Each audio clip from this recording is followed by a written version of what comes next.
It's Thank probably you, my Ali. We're setting. happy to have you here as well. There we go.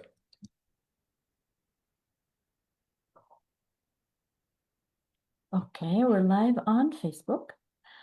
I'm still waiting for the live to work out on Instagram. Okay, yeah, I see Facebook. I lost where you are now on Instagram. Let me see here, maybe here. Okay, yeah, I joined.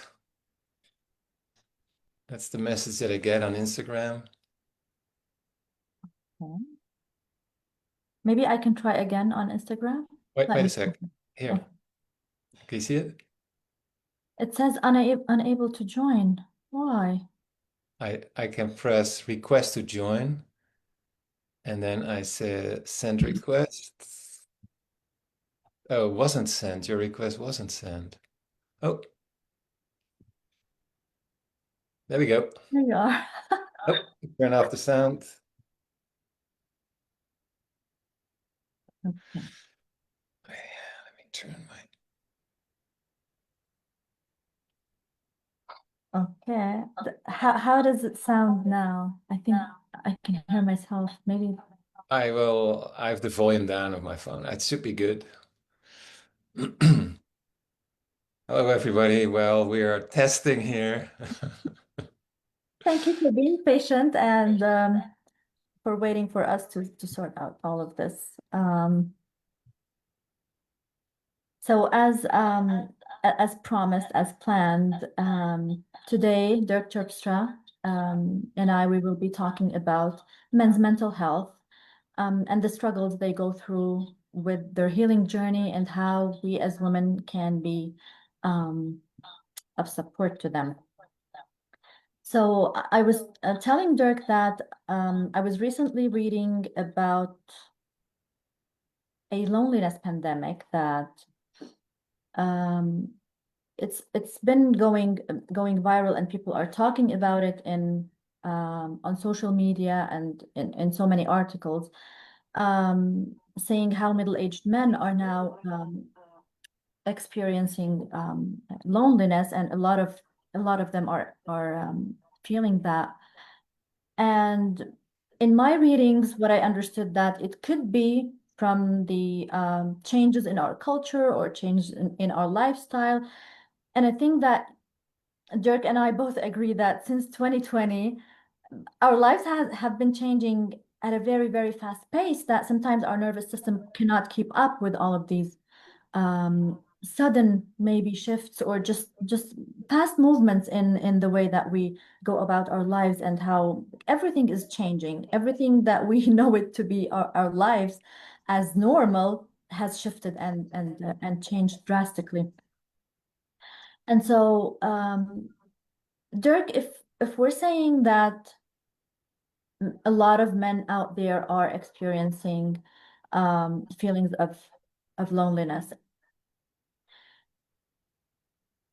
my question is, why do you think that would be? Do you think it is the lifestyle? Do you think it's our culture is changing? And from your work with men, you are also, I would like you to explain to our audience your work with men.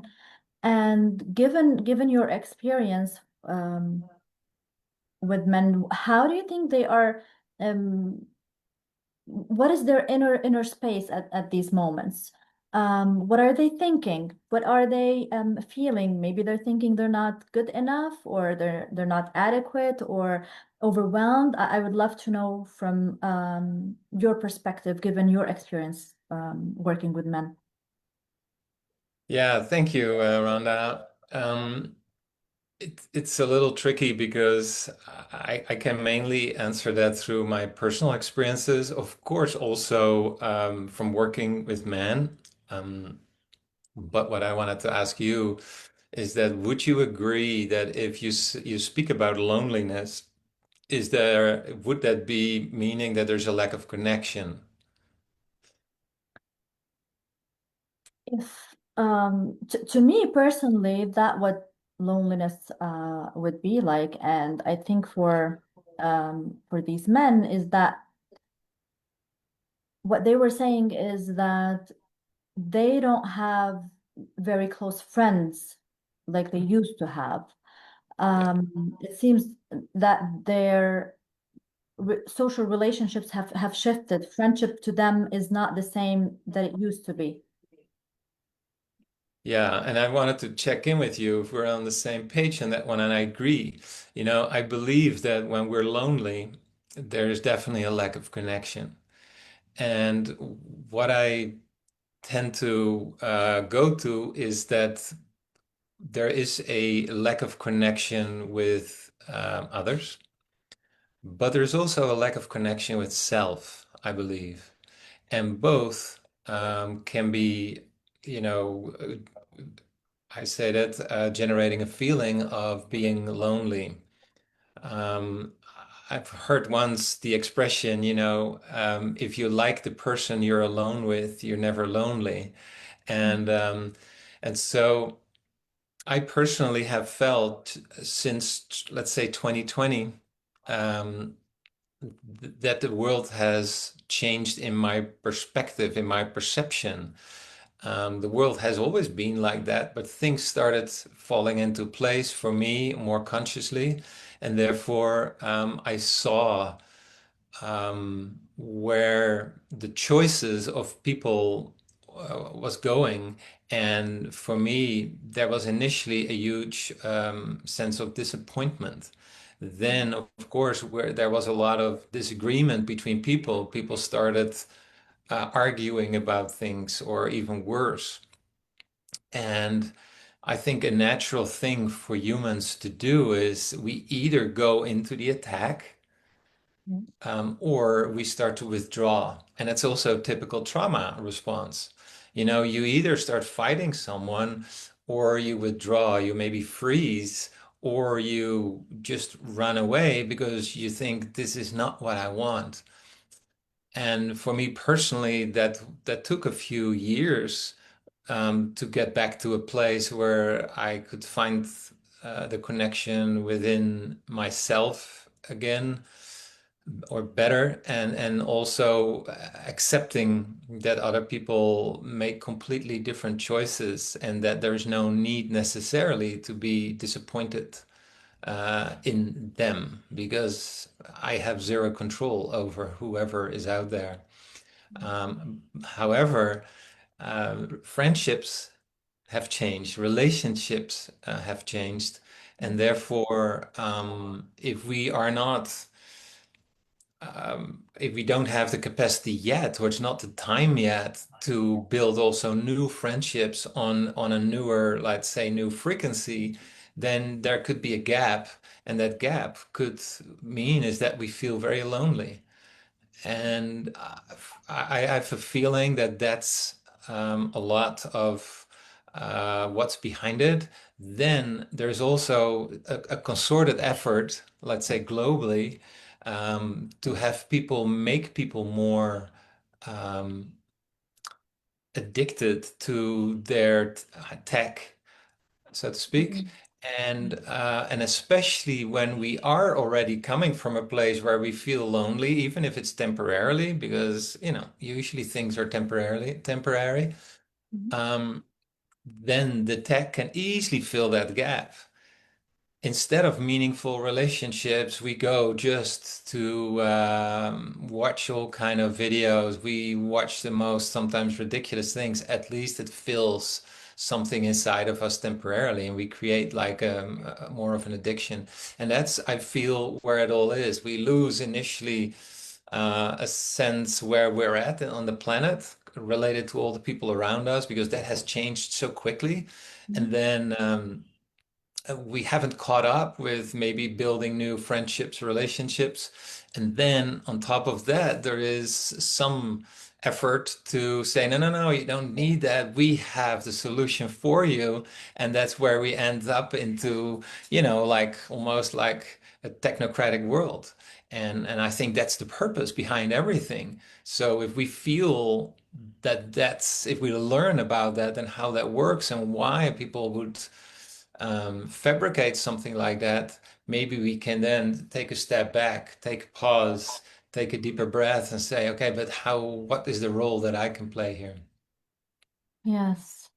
Thank you for saying that because it kind of confirms some of what I have read, and that is when we go about our lives and we are at work, for men as well, then when they come back home, it's kind of like they're still attached to their phones, and it kind of feels like this is the easiest um,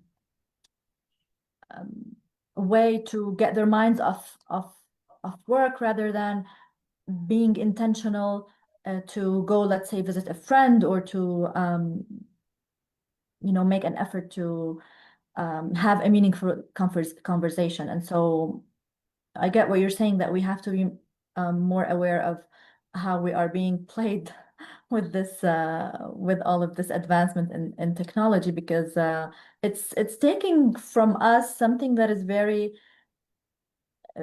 vital within us, something that is very instinctive, and that is our need to connect. And so also, I guess that if this is the case, and these men are feeling lonely, and I guess these emotions within them also prevent them from maybe reaching out, because they're afraid probably of the stigma, or how we project, because I know for myself that I have several times projected upon men in my life in a way where I wanted to care, and I was coming from a place of care, but I expressed myself in a way that I think that they received that projection, that you're not allowed to be vulnerable, or you're not allowed to be weak. I'm counting on you to be the strong one in this connection. You cannot um, be weak. And so, what are the signs that we may notice in men who are struggling with their mental health, or they're feeling lonely, um,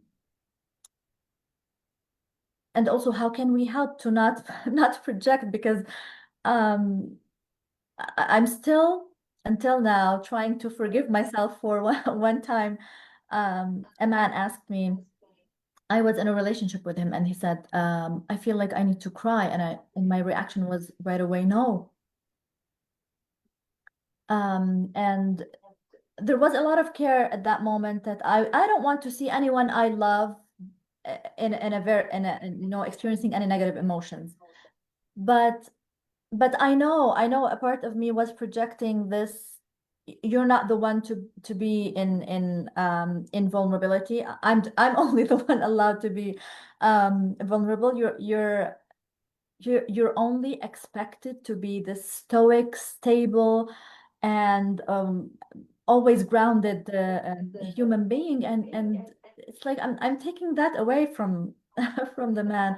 And so I've said a lot here, but um, I want to take our audience to the cues of how they can notice, as women, how they can notice their men struggling with their mental health, and not do the mistake that I have done.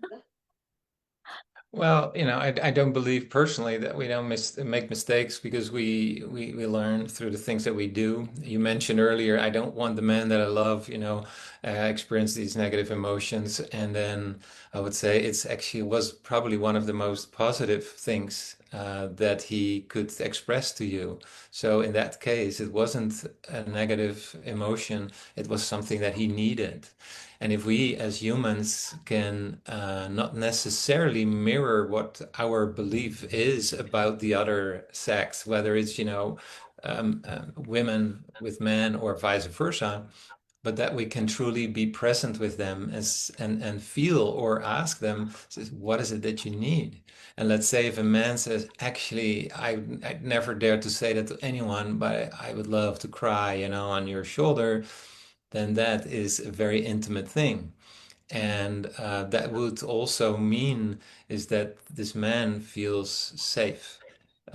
I bet I don't Mm. follow everything you do. I know a lot what you're doing, but a lot comes down to feeling safe, for women.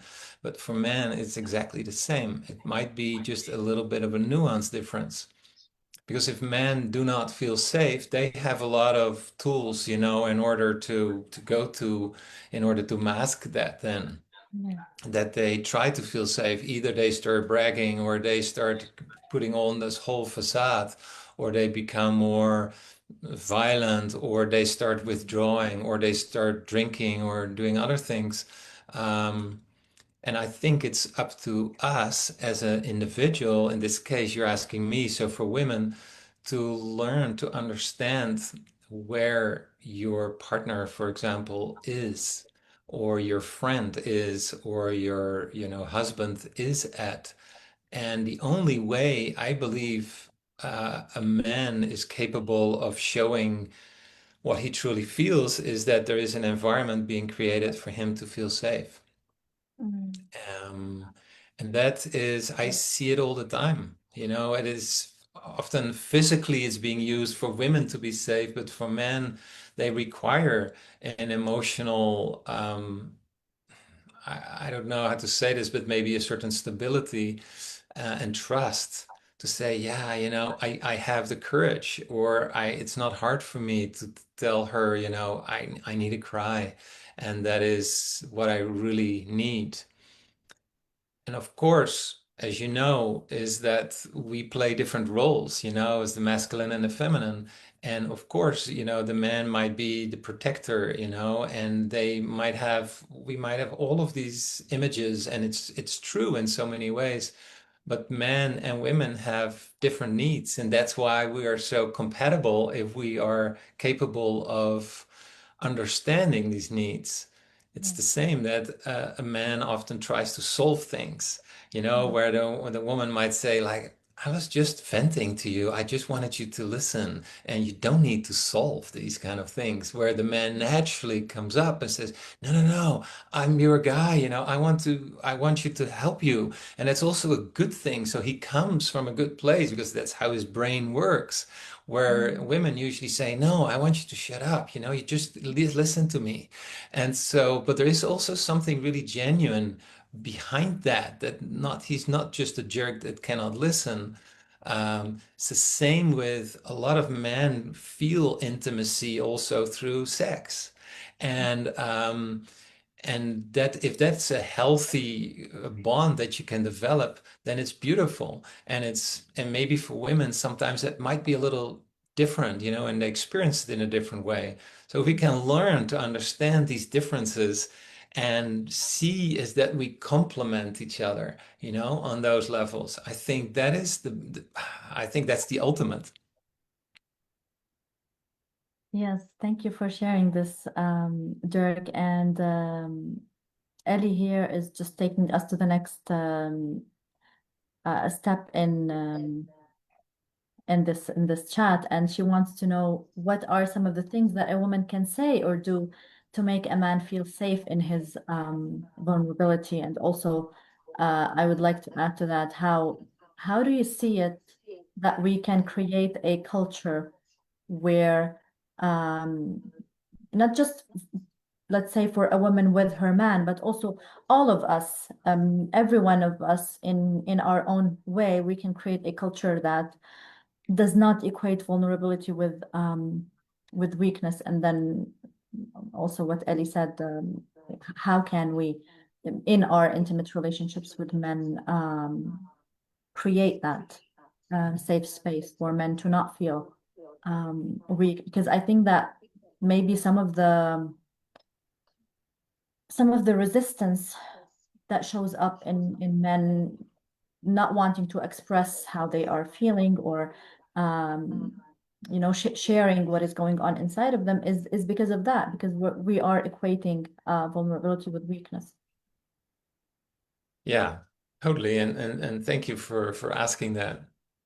So my answer would be we often respond based on cultural perception, cultural narrative, how we are supposed to react, how we're supposed to reach Mm. out. And my answer would be, is why don't you check in with him? You know, if I would be the woman and you're the guy, in front of me, I say, hey, I love you so much. Um, what is it that I can do for you? What is it that we can create for you to feel the best around me? To ask people. I said, because I want to understand. I might have a lot of perceptions. I've heard from a lot of other women, for example, this is how it works, and this is what I should do, I shouldn't do. And this is what I always love when we connect from our hearts, that we tune in and to say, I want to feel you. I want to feel, the highest essence of who you are, because that is the love that I have for you. And you are safe with me to show that. And so you're creating in that sense, and there's nothing wrong. You cannot say anything wrong. There's no yes, buts or whatever. Because if you're asking the person, then everything should be welcome. And then you can, of course, further ask to further elaborate. It says, can you explain this more? Because I want to understand you. I have a perception about this. What you're saying now, you could say triggers me, or I don't know, but you are genuine with me because I ask you to be genuine. Can you further explain it to me? I really want to deeply understand you. And that's, I think, where things become really beautiful. Then we pierce through the layers of perception of old programs, of, whether it's cultural or just generational, where we say, let's assume we are just here on the planet, you and I together, and we don't have any history. And now I want to feel you, and anything is welcome, and vice versa, hopefully. Yes.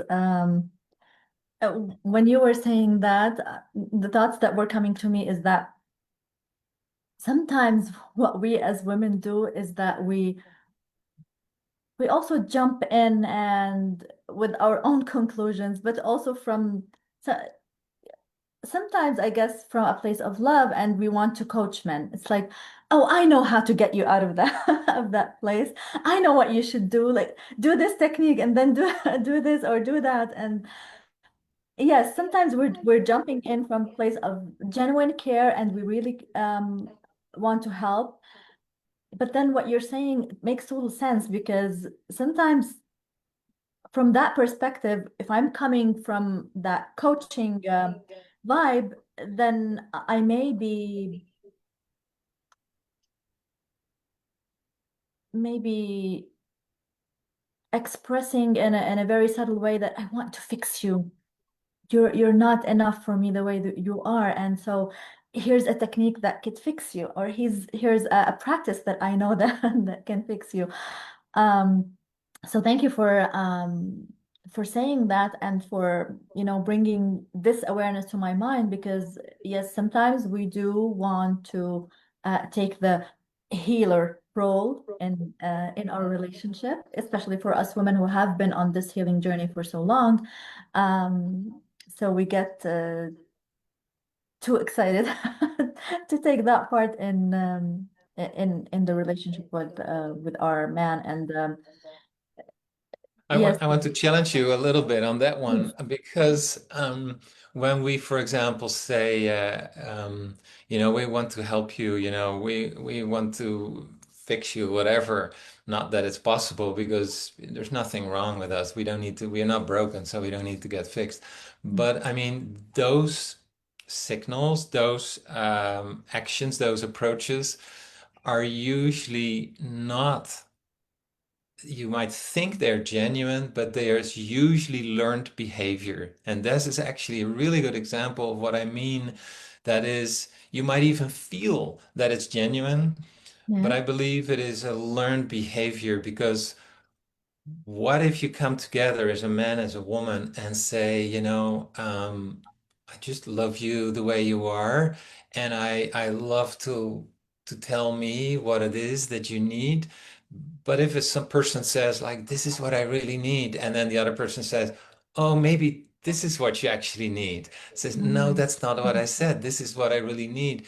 And the next time, because I recognize it, also from my own life, the next time you think, maybe I won't say it because it's not being taken 100% seriously. And maybe it feels like there is a bit of a condition placed on that, which is not 100% pure. Yes. In case that makes sense. So all of these approaches that I personally believe are based on programming. Mm. And how cool is it if you are with a person that, because if there are things in a person that you say, well, I really like this about him. I love this about him, the way he looks, how he's kind, he's that. But this, I need to secretly think this is what I need to change in him. And of Mm. course, that's not going to work. You grow, you integrate, and now suddenly he sees from you that you do certain things and he thinks, maybe I want to change. He feels that because maybe I want to change my approach. And it's a way more beautiful and loving thing than telling a person says, well, maybe this is what you should change. And then I feel better. Mm. I think what you just said is very empowering because you're saying we can positively contribute to supporting our partner's healing by being embodied ourselves and being at heart ourselves and being true to ourselves first and foremost. And so even even though this is us being in our feminine, and so this is you're saying this is helpful. So this is great. Yeah, yeah, and I know, we are so focused on our own healing often, or what a person in our environment is supposed to do or not to do, otherwise we get triggered. Yeah. But don't forget that the other person who also is on their own journey might feel triggered by the things that potentially trigger you, and so you can trigger each other in that way. And then it's a relationship that is based on certain rules and agreements, and then easily the love might go to the background. I might still think, well, if he meets this and that and that and that and that, I fully love him. But of course, you and I know that Mm. that's not purest love that we yearn, from the other. Mm. Ideally, we would, of course, sit with the person and he says something or he does something and says, this is exactly what I needed. Ideally, this is, of course, how you want to come together. And I believe the more you have the courage to be vulnerable with each other and not live by agreements, that you grow closer together. Because otherwise, you get a constructed relationship that might look beautiful based on all the agreements. But how long can we sustain that? Because it also costs energy not to be 100% purely yourself. I That was a deep got, sigh. yes, I got a glitch in the sound. So this brings me to also one thing that I have experienced myself and I wanted to ask you about, and I think maybe other women are hearing the same thing or they are experiencing the same thing as well. And that is there's this idea that for men to start their healing journey, they need to dissociate from their lives, like their normal life, like their work or, how they go about their lives and their families, and they have to go to a place where they are by themselves and there's no triggers at all, and this is where they can do their healing, and their women are supporting by like taking their place at being the provider. So there's this idea that if a man wants to start his healing journey, he cannot take that role of the provider. He has to like take himself away from all of these roles and just be immersed in that healing. What do you say about that? Well, first of all, we talk a lot about healing, and we have to actually agree on what do we mean? You know, what is our definition of healing? Is there something wrong with the person, and he needs to be sent away in order to get fixed? Or is there an imbalance? Ideally, in a relationship, you want to, again, I come back to the fact is that you support each other, and together you are growing, you know, as two individuals, and therefore also in a relationship. But my answer would be, um, why would you make an assumption? And why wouldn't you ask the person, but then also be really fair towards him and yourself, whatever answer you get, that that is the right answer? Mm, Because you might say like, yeah, but I just asked, but what he says is just not what I think is helpful. Then you basically question him. And then what is the value of that connection in that moment? When I ask you, when I'm with you, Rhonda, and we sit together, and I feel that you are a bit off and maybe you're a little unsettled, and we're mm, having a coffee together, and and we sit there and I say, Rhonda, what is it that you need? I feel you're a little off. And then you maybe tell me, says, Dirk, you know, I really want you to be really present with me. You know, I want you to feel me. Or maybe, you know, can you put an arm around me? And then I think, well, if that is what you need, then of course, yes, I want that. But I could also tell you, it says, well, maybe just go for a walk, you know, in the garden, and maybe after that you feel a little better. It says, well, that's not what I was asking. I wanted, you know, to feel you. So I think there's an incredible power in asking a good, you know, a question, what do you need? But then also trust that the person that you're with, the person that you love or that you care about, that that is the answer is what he needs in that moment, and not question that and see what happens. yeah, thank you. It definitely challenges my thinking because I thought to myself, well, we do it all the time. Women are We doing this. do.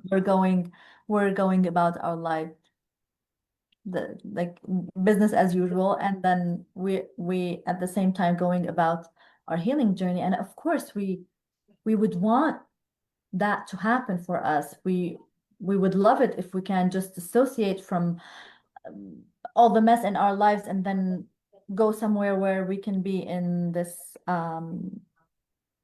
hermit state, and we're just working on um, healing ourselves, and then we come back to life. That would be awesome.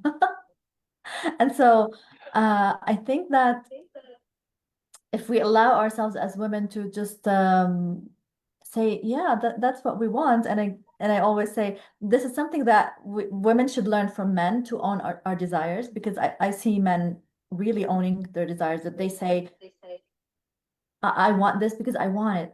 And for us women, we have to kind of like rationalize why do we want this? Why do we have this desire? And so sometimes we deny ourselves our desires. And so um, this also is empowering for us to, like for me, if this is what's going to happen for my partner, and then um, he would, you know, own his desire to really do that healing his way, and then this is going to empower me to do the same, and to say, yeah, this is what I need for my healing now. So thank you for saying that. Ellie is I, th- saying, yeah, I go think ahead. also, just briefly, I think it's also important when there is a certain desire that we are conscious about it, and that it's coming from a genuine place, instead of, again, let's say a certain desire of a program that you say, I just need this because that's what I need.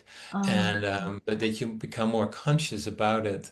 And then as the relationship changes or grows, then our desires also change accordingly. And that is really cool. And that's when it's these desires, to just stick with that, are not related to programs, but that they are truly related to the relationships, it's a relationship itself. And Mhm. yeah, it is a huge, we do it all the time, is what you're saying.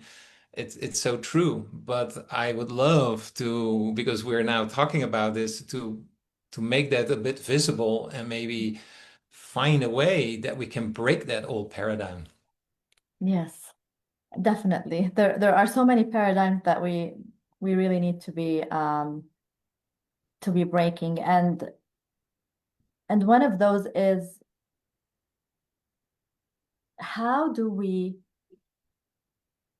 I think that's also I think I'm being a little bit hard on myself, and I'm remembering all the ways I have um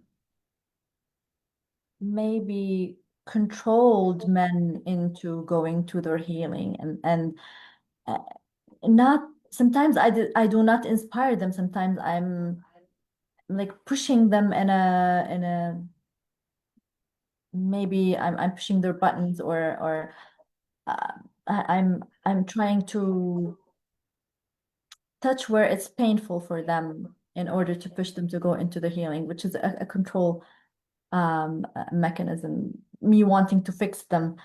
Um, But it's interesting, where does it come from, and the way the culture that you grow up in, I think also a masculine dominated culture, um, there is a reason probably coming from a subconscious approach of why it is that you do that. So there's not so much anything wrong in that, but to look at that and say, yeah, of course I do it for these reasons because I see, let's say how the feminine has been suppressed, or, I'm going to stand up and I'm going to challenge or whatever that is. Of course, that's not love. It is coming from it's more a reactionary way. And if we can learn to understand our reactions or our approaches, let's say to men in your case, then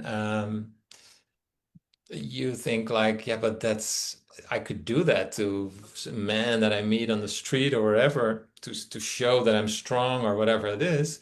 But when I'm with my loved one, I want to be as vulnerable as I allow myself to be. And I guess the approach naturally changes then. And it doesn't mean, by the way, and this is probably why you get maybe more picky, if you're with around a person, I think everything needs to feel right. All the different elements of being with a person needs to feel right. And it's okay to walk away from a more serious relationship if you think, well, everything is almost perfect, but if I can fix this, then it will be perfect. That's not going to work. And mm, so it might take a while, to feel that that person. And even though men need to maybe heal, a man that is not healed in whatever way that is, it's a journey, it's a lifelong journey, I believe, can feel that a woman that has done a lot of work for herself can feel that he feels safe around her because she doesn't come from these programs, but she sees, even though maybe some healing is still required for all of us, she can see the beauty, she can feel the love from him. She feels that connection. There is a energetic connection, and then allow this person in the relationship to grow, yeah. through loving and caring action. I want to be mindful of the time because in 10 Yeah, minutes you have yeah, to go, but there's a question also from Ellie. She's saying, does this work for a man who's disconnected from his feelings? As I feel many men are operating from the mind. yeah. So, and and again, the question is, do you, well, unless you're in a relationship already, but do you want to pursue a relationship with a man who is disconnected from his feelings? We can do two things and say again, I really want to be with you. I love you. However, there's something wrong about you. You're disconnected from your feelings. And therefore, you need to do some work. Go somewhere and come back, better. And I see this quite a bit. The alternative could be to say, hey, let's just be friends, let's see what happens. But why would you feel attracted to a man who is disconnected from his emotions and feelings? Mm. Um, because that's the most important part, I would think, in a relationship. It's not the work, how much money he makes, or whatever, he all does and good looking is, how deeply connected he is to his own feelings, to the way of thinking. It's very sexy in a way, when a person is that way. Yeah. And so what is the point I say this in general, but what is the point of being with someone that is not at that point? Maybe over time, but not right now. And you cannot make somebody di different that way, because when you give a person, whether it's a man or a woman, give the feeling that there's something wrong and they need to go somewhere to fix themselves, I think that is the farthest from true love. To say, I love you, but there's something wrong with you. Go, come back, and then I love you more. Hmm. That's also something very empowering for us women because we tend to hold ourselves responsible for men's healing.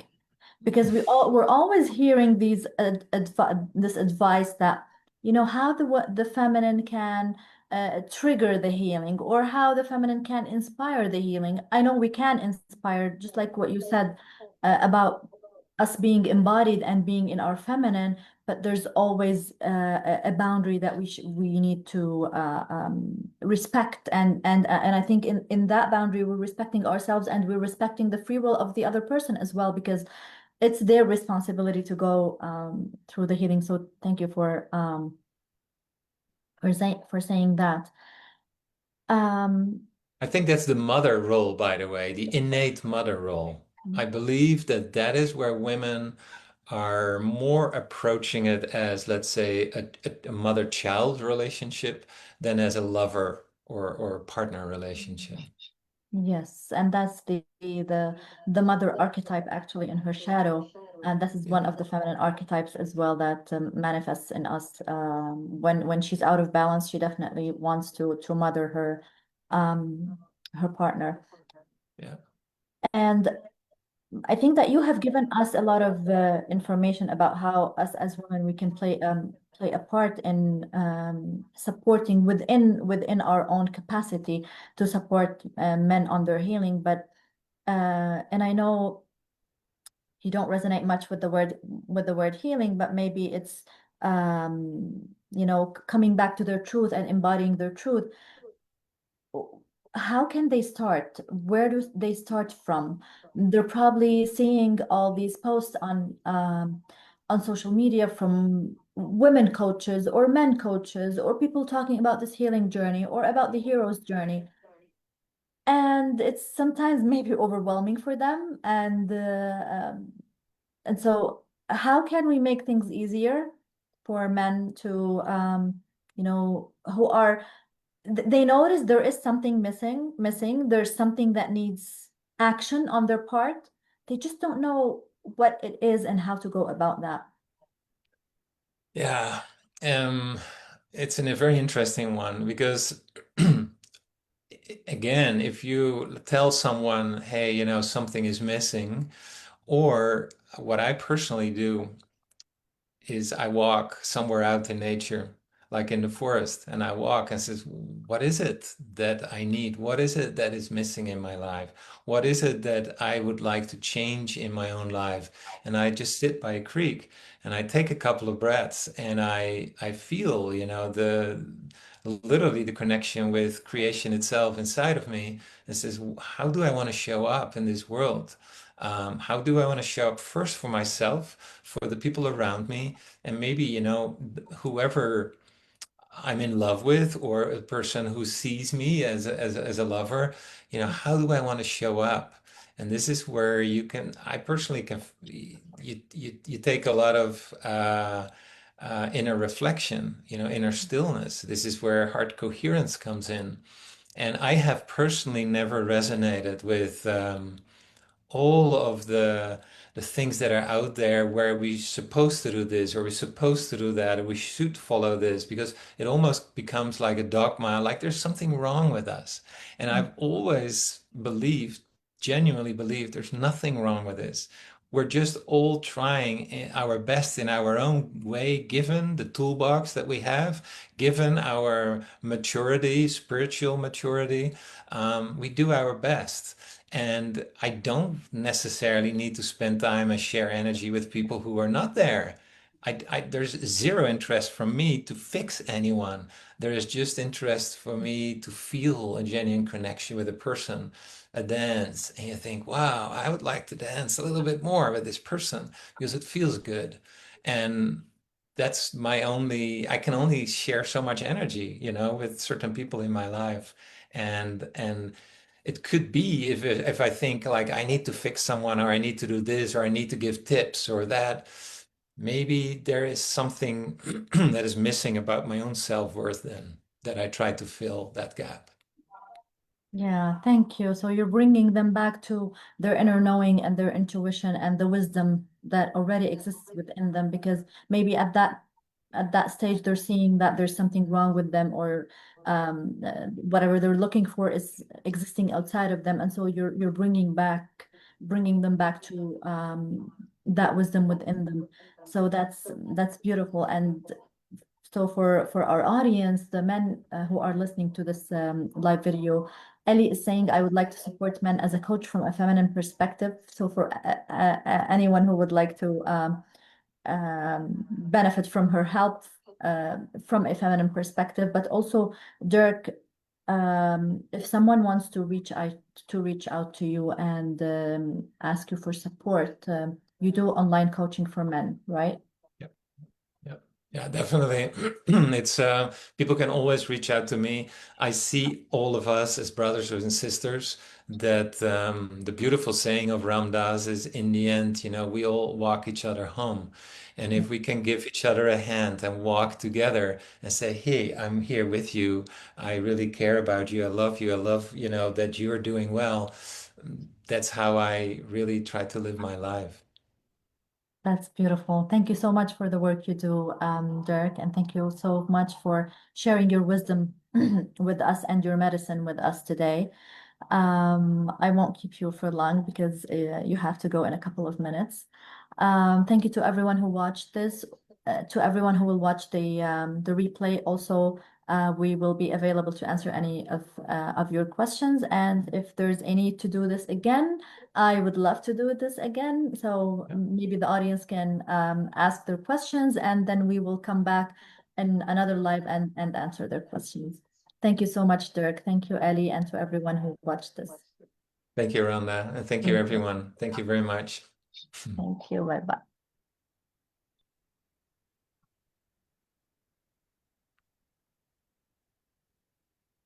Um, We're we're offline.